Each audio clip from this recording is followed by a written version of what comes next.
타인이 분실한 신용카드 사용 신고 사례가 매년 평균 2만 건 넘게 접수되고 있는데요. 분실한 신용카드나 체크카드를 사용하면 여러 죄명이 경합돼 형량이 높아질 수도 있습니다. 따라서 분실한 카드를 습득했을 때는 바로 분실 신고를 해야겠습니다.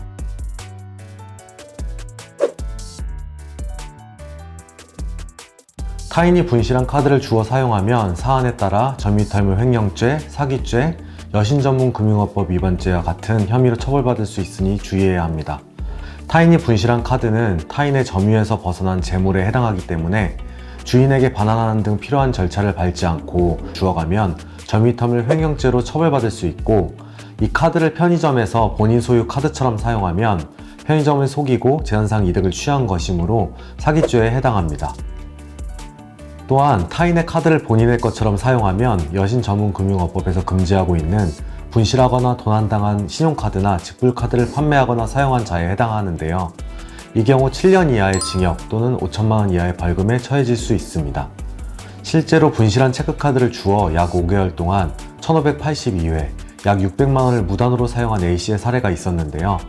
검찰은 A씨에게 점유이탈물 횡령죄, 사기죄, 여신전문금융업법 위반죄 등의 혐의를 적용하여 기소하였고, 법원은 A씨에게 징역 8개월을 선고했습니다.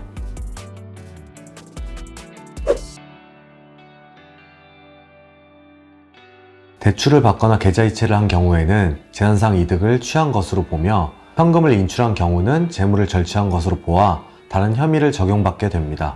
대출을 받거나 계좌이체를 한 경우에는 컴퓨터 등 사용 사기죄로 처벌받게 되는데, 컴퓨터 등 사용 사기죄는 정보 처리 장치에 허위의 정보 또는 부정한 명령을 입력하거나 권한 없이 정보를 입력 변경해 정보 처리를 하게 함으로써 자신이나 제3자가 재산상 이득을 취득하게 한 경우 적용됩니다. 혐의가 인정되면 10년 이하의 징역 또는 2천만 원 이하의 벌금에 처해질 수 있습니다. 현금을 인출해 재물을 절취한 경우에도 컴퓨터 등 사용 사기죄를 적용할 수 있는지에 대해서 논의가 있는데, 통상 절도죄로 처벌을 받게 됩니다. 대법원은 형법에서 컴퓨터 등 사용 사기죄의 객체를 재물이 아닌 재산상의 이익으로만 한정해 규정하고 있으므로 타인의 신용카드로 현금 자동 지급기에서 현금을 인출하는 행위는 재물에 관한 범죄임이 분명하기 때문에 컴퓨터 등 사용 사기죄로 처벌할 수는 없다고 판시하고 있습니다. 실제로 채팅 어플로 만난 피해자들과 연인 관계가 되자 피해자들의 동의 없이 그들의 체크카드를 몰래 이용해 계좌이체를 하거나 현금을 인출하는 범행을 한 사례가 있었는데요. 법원은 타인의 카드로 대출을 받거나 계좌이체를 한 경우는 재산상 이득을 취한 것으로 보아 컴퓨터 등 사용 사기죄를, 타인의 카드를 이용해서 현금을 인출한 경우는 재물을 절취한 것으로 보아 절도죄를 적용했습니다.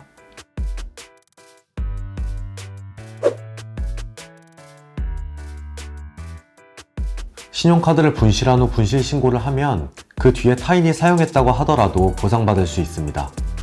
다만 보상에서 제외되는 경우들이 있으므로 주의해야 합니다. 대체로 카드에 서명을 하지 않았거나 카드 관리가 소홀했을 경우, 도난 분실 사실을 알고도 늦게 신고한 경우에는 보상 대상에서 제외됩니다.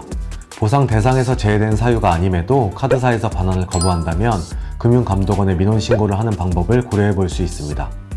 신용카드 업자는 여신전문금융업법에 따라 신용카드 회원이나 직불카드 회원으로부터 카드의 분실, 도난 등의 통지를 받은 때로부터 그 회원에 대해 해당 카드의 사용에 따른 책임을 져야 하기 때문입니다.